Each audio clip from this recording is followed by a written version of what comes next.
Welcome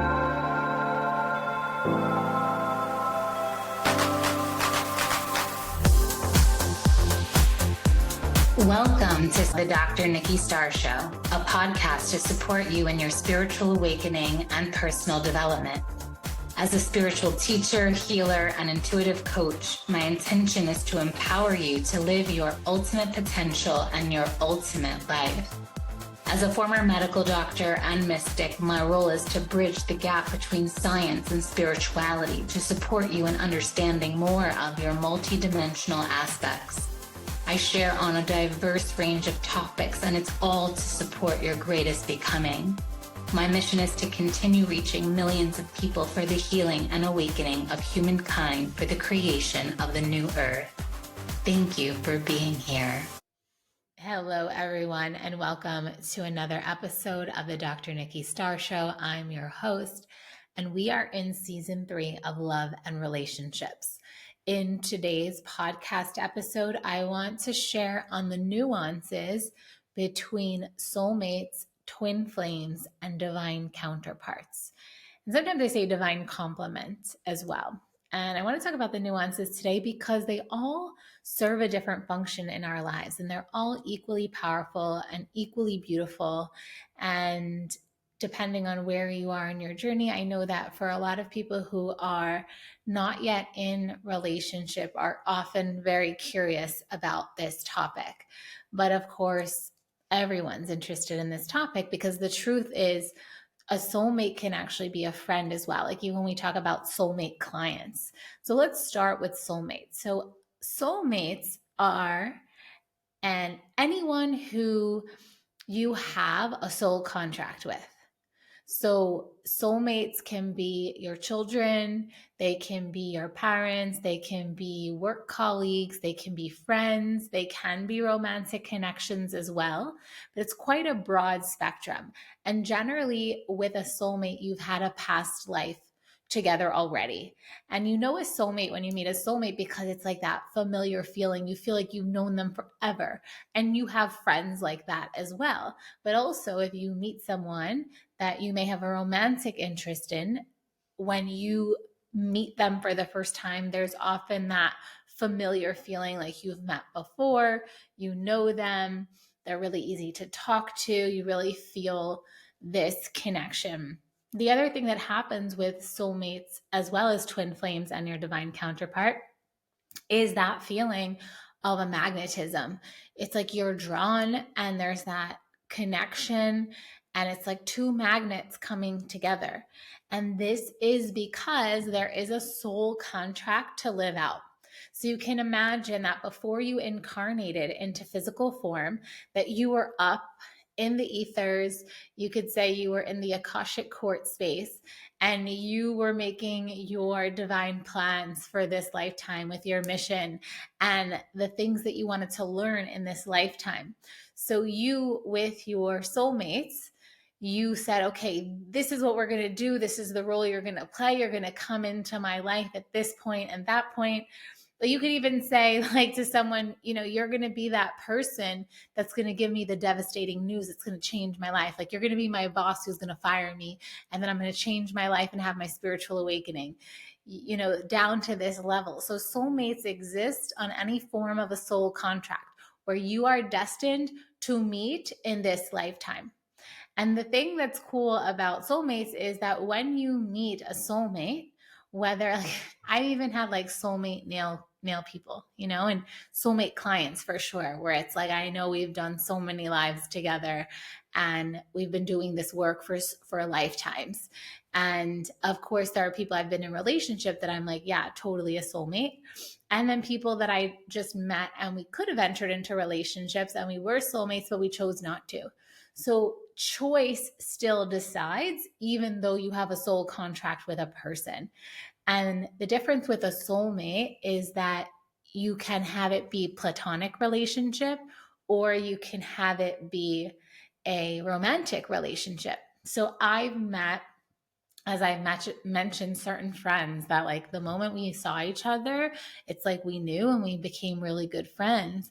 And those are the same friends that when time passes, even if you don't talk, you still have that connection and you feel each other from afar and you send each other good wishes, but you don't have to talk every day. And even like I've met like little kids where I've been like, wow, I know them from another life, and then we don't go on to be friends because there's an age difference, but I recognize them. So what makes a soulmate significant is that recognition, that feeling of magnetism, like you want to be in their sphere, in their space. And you also jive. And the thing that's interesting about soulmates is that they don't always, you may have good karma with them, but you may also have quote unquote bad karma. And I don't like to call it bad karma, but there may be things that are playing karma loops that are playing out in this life from stuff that was unresolved from past lives. So it could also be someone who challenges you, that, and if you feel such an emotional charge from someone, this is still a form of magnetism. And you may, if you ever have the experience of meeting someone and you didn't necessarily jive right away, but you felt a strong emotion towards them, this person can also be a soulmate in the form of someone with that you have unfinished business with from another life. And it's our role in this life, if we're choosing a spiritual path, to make right all of our soul contracts. The other piece is our soul contracts are different with every person, every soulmate. So someone could come into your life for a season, a lesson, a lifetime. And usually once you learn the lesson from that soulmate, the connection and that magnetism kind of dissipates and it goes away. And the reason why the magnetism exists in the first place, that attraction, we can even call it, why you feel attracted to hang out with someone, you feel attracted to be in a relationship with someone, you feel attracted to be near or hang out with someone, is because there's something for you to learn from that person, from that relationship. Like I said, it could be platonic or it could be romantic. Now, the interesting piece too is generally when it's a romantic connection, it's I find that they can be deeper, harder lessons. And it's that attraction and the glue of love that keeps you there to learn the lesson, because love is so yummy and beautiful. And that's the solve. It's kind of like the beauty with the pain. And if you didn't have an attraction, you'd be like, bye. But because you end up having the attraction, it keeps you there so you can work on that wound, that pattern, that trigger. And even, with clients and friends, when people have shared with me about situations and things they're going through in their relationships, I often laugh because I always say that your intimacy space is the place where all of your triggers and your core wounds will come up, even the deepest things. Because a lot of times they'll say to me, yeah, I don't get it though, because I felt like I was so enlightened before. I felt like, I really was in a good place. And now all of these triggers are coming up and I feel this anger and I feel challenged in this relationship. And I'm like, yeah, it makes perfect sense, because that attraction, all the yummy aspects of the relationship keep you there for the challenging aspects. And as we heal our wounds, our triggers, our traumas of the past, then if we're meant to continue to grow with the person, we stay, right? But once we learn the lessons, then the relationship can often dissolve. And I'm going to share about, you can transmute relationships from soulmate and twin flame into divine counterpart. And when you get to the realm of divine counterpart, that's essentially a lifelong relationship. That's like essentially the one. And we'll get into that in a moment, but I want to stick to soulmates. And so oftentimes the people you are here to learn great, great lessons with can oftentimes and most likely be a romantic partner. The other person that they can be is your family, because oftentimes our family are really big soul groups. And what that means is you've incarnated with those people for many lifetimes. So for example, I know with my mother's family, we have incarnated together for 7 lifetimes. And there's certain work that we're here to do together to heal our generational and ancestral line from things that have happened in lives before as well. And also connected to the feminine, and also connected to the feminine in relation to the masculine.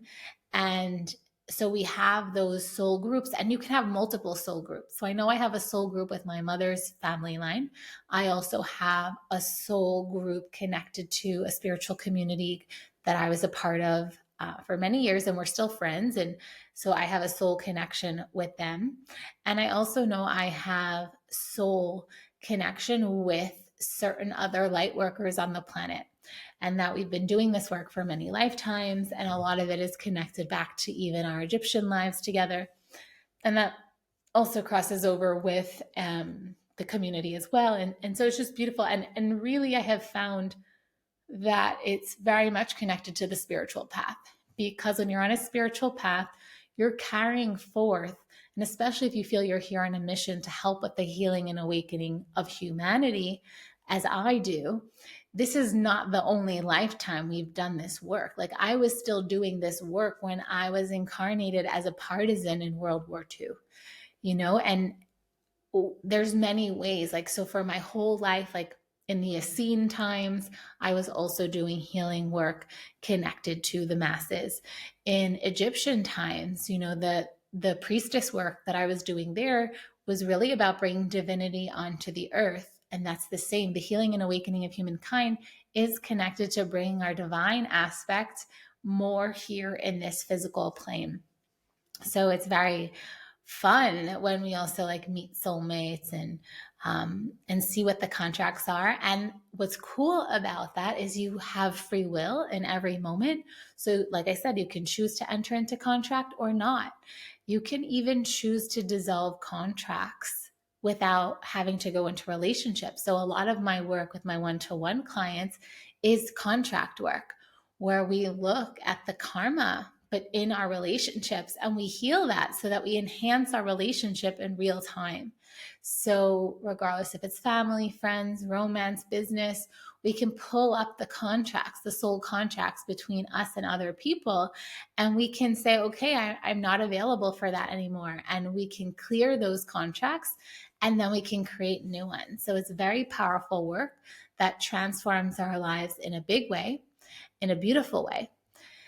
And so next we get into twin flames. So twin flames it's said that our twin flames are the other half of our soul. That at one time when there were the battles between the different universes and dimensions and timelines, and that humanity had lost in these battles. And we were originally more androgynous beings. And then to deplete our power, so you could say this is a myth, or you can say this is actually what happened. You can take it how you feel. And so to decrease our power, we were split in half. And we were kind of split into the masculine and the feminine half. And so this is where it's like your twin flame, where you both share a same soul and you come together. And many people are looking to find this person. But the thing that's really tricky, the reason why it's called a twin flame, is because this is the person that is your greatest mirror and is meant to catalyze your spiritual ascension the most, whether it be for pleasure, whether it's in pleasure or pain. And generally what decides that is how much spiritual work you both have done before you've met each other. And the thing about twin flames is you touch upon each other's core wounds the most. You also can often have parallel journeys, or you could have complementary journeys. So you could be like complete opposites, right? And that's because if you think about it, you're split in half. It's like the other half of you. So different people and different philosophies feel that twin flame energy can be really more of a complementary, where you're very different. And then that's what creates the magnetism and the attraction, as well as some say that you have very similar paths and you can be the same. And there are a lot of websites out there and people out there that categorize the twin flame relationship as one avoidant and one, meaning one's the chaser and one's the runner. And all of this, I don't even want to get too much into that dynamic, but all of those dynamic come from when one or both people are not ready to show up and do the work, or they have not done the work on their own, or they're not ready to enter into union. So if one doesn't want to enter into union, meaning relationship, then they'll want to run away, and the other one really sees the potential. And it can be very emotionally painful. It can be very challenging. But if both people are willing to go in and do the work, the amount of transformation and evolution that happens in the twin flame relationship is like lifetimes of healing and transformation. Because what you do is you burn through a lot of karma. And the reason why having a spiritual practice and having done emotional intelligence work is so important is because it helps to transmute the triggers and the challenges and the shadows. So a lot of twin flame dynamic can be a lot of shadow work. And it's good at some point in our life to do our shadow work, because as we work on the shadows and we bring them into light, we integrate more of who we are. So we reclaim our power. And instead of shunning these parts away, we fully receive them, accept them, integrate them, and then they're no longer a shadow. Because the truth is, to every aspect of ourselves that is light, there is an aspect to ourselves that is shadow. Because in this 3D dimension, we are in a polarity dimension, so there is light and darkness, but everything is divine and everything can be used for good and of the light and for love. It's just really how we choose to use it. So on our spiritual and ascension path, we are illuminating, we are enlightening. So we're bringing light to the shadows. And in our twin flame relationship, we really can do a lot of this work at a fast rate. And in some cases, you can choose to be with your twin flame. And other cases, you can come into contact with your twin flame and go through evolution, and it can help to prepare you for your divine complement or your divine counterpart. And the other piece is, when you and your twin flame have worked out all of these pieces spiritually and karmically, and you've done the work and you continue to heal and evolve, you can transmute into divine counterparts. And the difference between the counterparts and the twin flame is the counterparts are less volatile, less emotionally volatile. You've done a lot of the karmic work. So the relationship is, instead of being so dynamic and transmuting and, like I said, karmically burning, you shift into a more peaceful, harmonious relationship that supports creation. So you enter into a co-creative mode, and the relationships turns more into a dharmic relationship. So you shift from karmic to dharmic, and dharmic means you're helping each other fulfill your missions on the planet in greater service and devotion for the highest and best good of all. So the scope and the focus of the relationship shifts from being all about each other and all about the relationship to how that the love and that co-creative force between you both can be shifted from doing your personal development, from healing, ascending, shadow work, and it shifts out to the greater good. It shifts out into service. And I know that with my beloved and I, we really had a strong twin flame transmuting into divine counterpart type of relationship. And we did spend much time, especially in the beginning of our relationship, transmuting a lot of the karmas and helping each one of us heal aspects of our wounds, our core wounds, our shadows, our triggers, our traumas in relation to the masculine and feminine. And then there's been a beautiful inspiration for co-creative potential, that even like the birth of the pot, like there's things that I've done through the healing and the transmutation and even the shadow work that has brought my work to the world in a bigger way. And this podcast is one such one. Certain courses I've created, some new offerings like the abundance codes, and even the course we created together, which is the journey to the beloved. And all of these things together are just like scratching the surface. But when we started shifting our energy to from processing and working through our triggers and our shadows, and then using that time to create things together, this is where it's clear that we started to really shift our energy. And then the less we were triggered, the more time we've spent in harmony and peace and just enjoyed the yummy energies of the relationship. And so spending more time, and that's really when we get into divine union. So when you're in divine union, and your divine, I would say your divine counterpart really is complementary to you. And really, I remember when I would do my manifestations, I wouldn't necessarily wish, at moments I would wish for my twin flame union. But I remember for a long time, it was really my divine complement, because why would I want to date someone who is exactly like me? Because then we have the same things to share. Whereas I have found that dating a complement is really creating a well-rounded experience, and we have different gifts. We're good at different things. So when we come together, we're even more powerful. And all relationships are beautiful, of course. And I feel that you know in your heart what is the best match for you. And you also know in your heart when a relationship serves you and is serving your ultimate potential and is serving you embodied as your highest potential.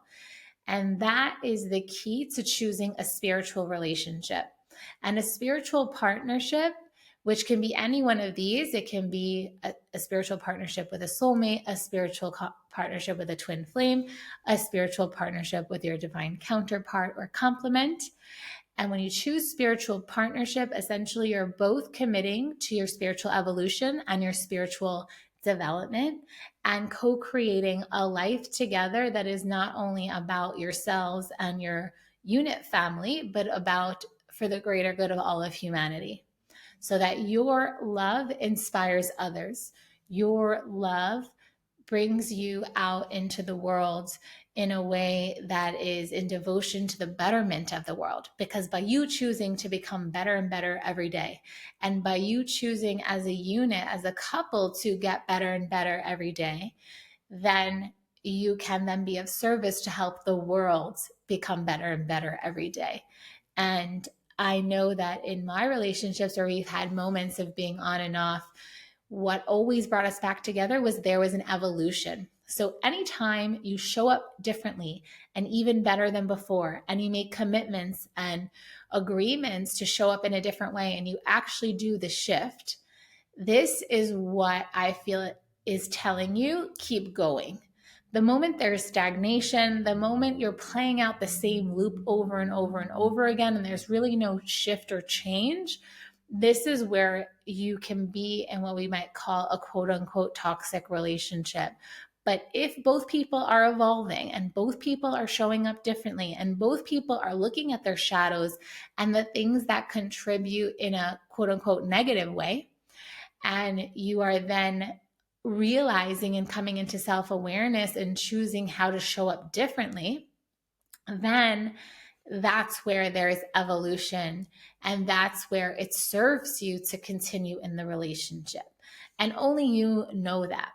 You know when it's time to move on or if it's worth staying and continuing on in relationship. And you know when you meet someone, if you want to go into the contract with them or if you choose to say, no, I'm good. And it's really choice. Everything is free will. But really, willingness is one of the most potent things in relationship. And I think that if you meet someone who's willing to go on the journey with you, that it's worth it. And the last piece I'm going to say is I started to get into this topic where family, and so it's coming back in. So I want to jump back to soulmates, but essentially you have a strong soulmate contract with family and oftentimes have much karma to heal with people in your family because you chose to incarnate as related blood. So you really can never get rid of them, even though you're like, oh yeah, you might not talk to them, but your mother will always be your mother. Your sister will always be your sister. Your father will always be your father, your brother, your brother. So it keeps that bond for life. So oftentimes some of our greatest teachers and our greatest soul contracts come through our family. And I'm reminding and sharing this with you again. So as the holidays are coming up and Ram Dass said, if you think you're enlightened, go home and visit your family. Then it's really of service to you to look at your family and say, okay, like, how is this relationship serving my evolution? What does my family mirror in me? And where can I take responsibility for how I show up? And where can I transmute what's not serving relational dynamics? And this is a very powerful practice to have and a very powerful thing to do in your life. And part of season 3 being about love and relationships and it crossing through the threshold of the holidays is to support you in having a more beautiful dynamic. And so with that, let me see if there's anything else that wants to be shared on this topic. I think we're complete now. So what we're going to do in the bonus content of this module, I'm thinking like this is the course, not module, excuse me. If you want to go deeper in relationships, then you can go into the Ultimate Relationships course. But in this podcast episode, we're going to go into you looking at a soul contract between you and another person. It can be a soulmate, someone you think is your twin flame. It could even be a past relationship, some soul contract, and we're going to do the rewriting of the contract. And I'm going to walk you through that process to support you in that so that you can enhance all of your relationships and really, or whichever relationship you choose, and really take with you what's most serving and leaving the rest. And even if it's a relationship that you want to remain in, it can help to make the relationship even better. So with that, I send you so much love. I'll see you inside the bonus content next. Thank you for being here. Bye for now.